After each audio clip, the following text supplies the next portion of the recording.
everyone and welcome to our channel Vikas Savans Academy. In this video, we are going to start daily current affairs of 30th July 2022. But before starting this session, if you have not subscribed our channel, then subscribe it and press the bell icon for further notifications. So let's start with the first news. Egypt ने India के साथ in association में Suez canal economic zone को construct करने के लिए ये MOU sign किया है। तो इसमें कैबिनेट के अनाउंसमेंट के अकॉर्डिंग ये जो मेमोरेंडम ऑफ अंडरस्टैंडिंग है, ये ग्रीन हाइड्रोजन फैक्ट्री बनाएंगे in the Suez canal economic zone.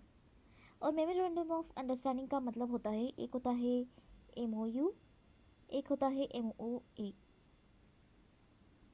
और एक होता है मेमोरेंडम ऑफ एसोसिएशन भी।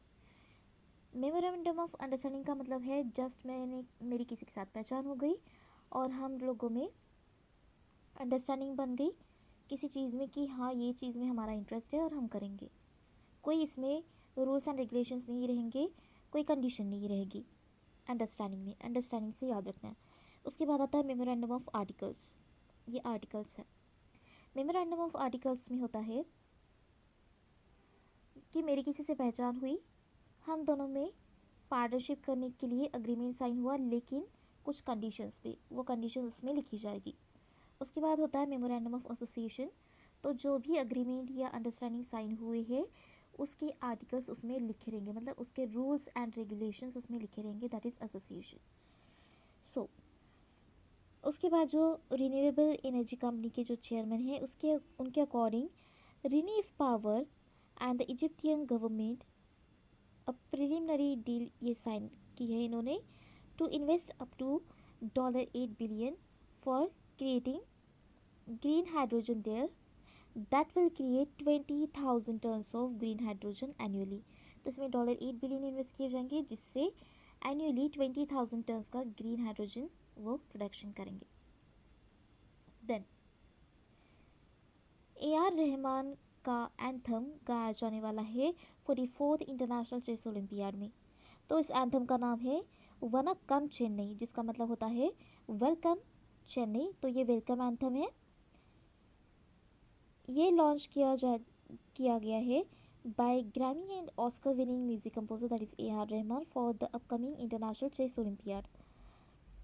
इसमें डायरेक्ट किया है इस सॉन्ग को विघ्नेश शिवन ने, और म्यूज़िक की जो वीडियो फीचर्स है उसमें जो तमिलनाडु के चीफ मिनिस्टर हैं इनके स्टालिन ये भी रहेंगे, और grand master that is chess grand master Viswanathan Anand भी रहेंगे। देन बंधन बैंक ने अपनी फर्स्ट करेंसी चेस्ट बनाई है दीदारगंज पटना में। करेंसी चेस्ट का मतलब ये होता है जैसे मेरी एक ये बैंक है, ए बैंक है मेरी, और मुझे अपनी सारी ब्रांचेस में पैसे फ़्लो तो करने पड़ेंगे, वरना वो ट्रांजैक्शन कैसे करेंगे। तो पैसे फ़्लो करने के लिए मुझे जो पैसा है RBI मुझे किसी एक पर्टिकुलर ब्रांच में ला के देगी और वो पर्टिकुलर ब्रांच को मैं करेंसी चेस्ट डिक्लेयर कर दूँगी। जैसे हमारे पेट में खाना रहता है वैसे ही इनके करेंसी चेस्ट में पैसा रहेगा, वहाँ से ये सारी ब्रांचेस में अपना पैसा डिस्ट्रीब्यूट करेंगे, इसके साथ साथ ATMs के लिए भी। So as per the bank, this currency chest will be useful for individuals, MSMEs and small business owners by supplying currency notes to bank branches and ATMs and would provide storage for the bank branches। मतलब bank branches के लिए storage जैसे भी work करेगा currency chest. तो इस physical year में 530 से ज़्यादा एडिशनल बैंक लोकेशंस भी इस्टेब्लिश किए जाएंगे कंट्री में।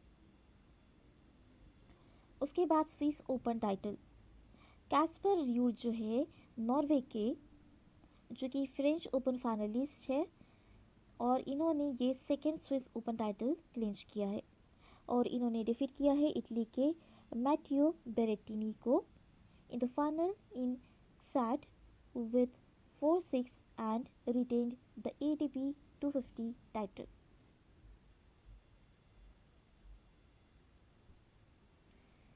चीफ मिनिस्टर की जो ब्रेकफास्ट स्कीम है ये लॉन्च की है तमिलनाडु गवर्नमेंट ने, मतलब तमिलनाडु चीफ मिनिस्टर ने लॉन्च की है ब्रेकफास्ट स्कीम। तो इसमें ये has been launched at 1545 government primary schools by Tamil Nadu government to implement the first phase of over 1.14 lakh children in class 1 to 5, मतलब फर्स्ट स्टैंडर्ड से फिफ्थ स्टैंडर्ड के बच्चों के लिए ये इस साल ये स्कीम अप्लाई इम्प्लीमेंट की है इन्होंने। तो इस स्कीम का कॉस्ट है ₹33.56 crore and every student is to be provided 150 to 500 gram breakfast on 2 days in a week. Then दो वीडियोरीज है अभी आज की न्यूज़ में। तो एक है डेविड ट्रिम्बल जो कि northern Irish Nobel peace prize winner है। तो ये नॉर्थन आयरिश के फर्स्ट मिनिस्टर थे। David Trimble has passed away. He was a pro British leader and won Nobel peace prize in 1998 में इन्हें नोबेल पीस प्राइज़ दिया गया था for his key role in architect in ending 3 decades of bloodshed in the region. उसके बाद second ऑबिट्यूरीज में है Bob रेफेल्सन जो कि ऑस्कर नॉमिनेटेड डायरेक्टर है। तो द मॉन्कीज के को क्रिएटर है और डायरेक्टर है 5 इजी पीसेस के, दैट इज़ रॉब रेफेल्सन। ये एक्सपायर हुए हैं रिसेंटली और ये विनर थे एमी अवार्ड के for his outstanding comedy series.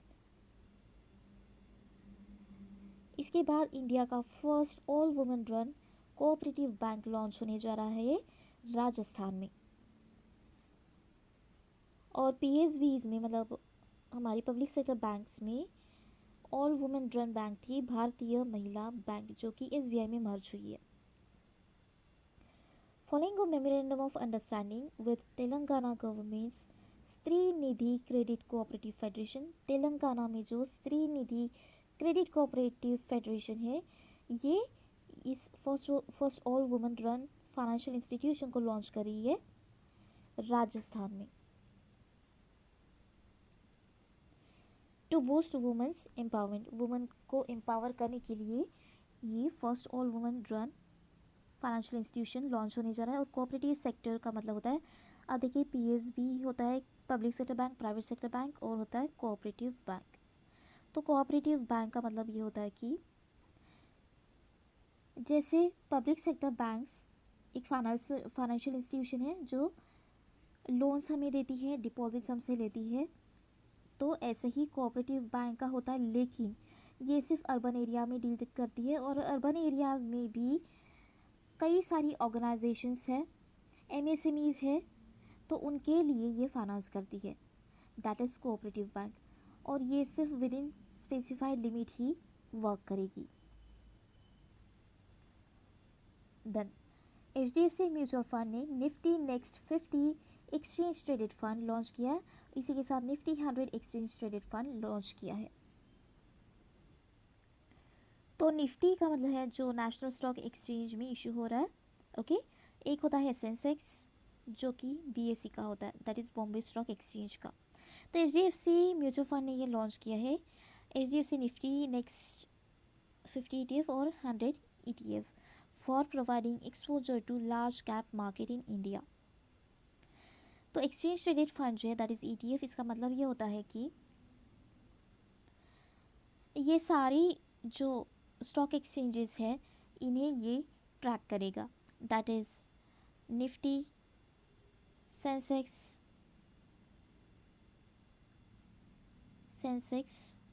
Bank Nifty,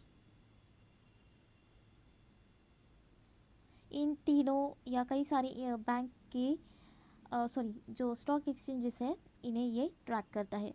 मतलब अलग अलग स्टॉक एक्सचेंज के बारे में इंफॉर्मेशन आपको अवेल कराता है। तो that is Sensex, Nifty and bank Nifty. Nifty NSC में डील करेगा और सेंसेक्स बीएसई में। तो जो एसेट मैनेजमेंट फर्म है ये क्लेम करती है HDFC Nifty next 50 ETF benchmark को। उसके बाद जो नेक्स्ट 50 ETF है ये टोटल रिटर्न इंडेक्स प्रोवाइड करेगा। इसके साथ साथ ये बेनिफिट्स भी देगा for stock as well as possibility for longer term greater risk adjustment return. तो लॉन्गर टर्म के लिए रिस्क एडजस्टेड रिटर्न भी प्रोवाइड करेगा। देन केरला सावरी, ये ऑनलाइन कैब सर्विस है जो कि लॉन्च होने जा रही है, वो भी ऑनलाइन कैब सर्विस। तो केरला गवर्नमेंट ने ये ऑल्टरनेटिव ऑप्शन लॉन्च किया है, corporate online cab service, bye launching its own ई टैक्सी सर्विस नेक्स्ट मंथ, जिसका नाम है केरला सावरी। इसका एम ये है कि ये सेफ्टी और डिस्प्यूट फ्री ट्रैवल को इंश्योर करती है, और इसे लॉन्च किया है, which is rolled out by the state labor department, linking the existing auto taxi networks in the state.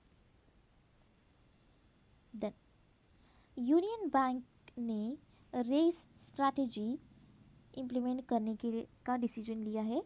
तो रेस स्ट्रैटेजी ये है कि टॉप 3 बैंक्स में आने के लिए क्या क्या स्ट्रैटेजीज इन्हें बनानी पड़ेगी, ये रेस स्ट्रैटेजी में डिसाइड किया जाएगा।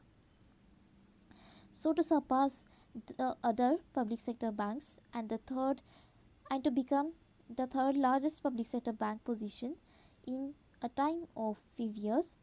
तो इसके मतलब यूनियन बैंक के जो MD CEO है that is A Manimekalai, that is the जो कि फर्स्ट फीमेल लीडर है यूनियन बैंक ऑफ इंडिया की। तो इन्होंने ये रेस स्कीम लॉन्च की है, स्ट्रैटेजी लॉन्च की है, जिसका एम ये है कि to grow RAM stands for retail, agriculture and MSME loans, increase CASA, that is current account saving account deposit and earning as its goal for the year। तो ये थे आज के हमारे 30th जुलाई 2022 के current affairs. So that's all for today, thank you.